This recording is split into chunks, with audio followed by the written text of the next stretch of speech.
চালকবিহীন বিমান বা ড্রোন প্রযুক্তিতে দ্রুত অগ্রগতির মাধ্যমে আন্তর্জাতিক অঙ্গনে নতুন করে আলোচনায় এসেছে ইরান। বিশেষ করে ইসলামী বিপ্লবী গার্ড বাহিনী বা আইআরজিসির তৈরি গাজা ড্রোনকে ঘিরে সামরিক বিশ্লেষকদের আগ্রহ বাড়ছে।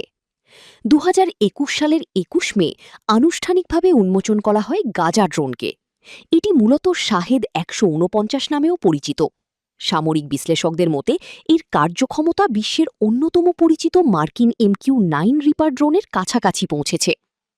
ইরানের দাবি অনুযায়ী গাজা ড্রোন টানা ৩৫ ঘণ্টা আকাশে অবস্থান করতে সক্ষম। একই সঙ্গে প্রায় ২,০০০ কিলোমিটার পর্যন্ত অপারেশন পরিচালনা করতে পারে। এটির অন্যতম বড় বৈশিষ্ট্য হচ্ছে এটি একই সঙ্গে নজরদারি, গোয়েন্দা তথ্য সংগ্রহ এবং যুদ্ধ অভিযানে অংশ নিতে পারে। ইরানের তথ্য অনুযায়ী ড্রোনটি ১৩টি বোমা বহন করতে সক্ষম। এছাড়া প্রায় ৫০০ কেজি ওজনের বিভিন্ন গোয়েন্দা ও ইলেকট্রনিক সরঞ্জাম বহন করতে পারে। প্রযুক্তিগত দিক থেকেও গাজা ড্রোনকে বেশ উন্নত বলা হচ্ছে। এতে ব্যবহার করা হয়েছে টার্বোপ্রপ ইঞ্জিন, যা ড্রোনটিকে আরও বেশি উচ্চতায় এবং দীর্ঘ সময় উড়তে সহায়তা করে। ড্রোনটির দৈর্ঘ্য প্রায় ১০.৫ মিটার এবং ডানার বিস্তার ২১ মিটার। সর্বোচ্চ প্রায় ৩৫,০০০ ফুট উচ্চতায় এটি উড়তে সক্ষম বলে দাবি করা হয়েছে।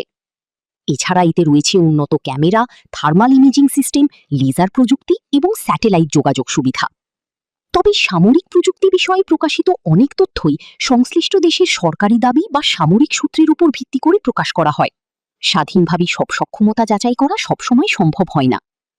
বিশ্লেষকদের মতে ড্রোন প্রযুক্তির এই প্রতিযোগিতা ভবিষ্যতে যুদ্ধ কৌশল ও বৈশ্বিক নিরাপত্তা ব্যবস্থায় গুরুত্বপূর্ণ প্রভাব ফেলতে পারে।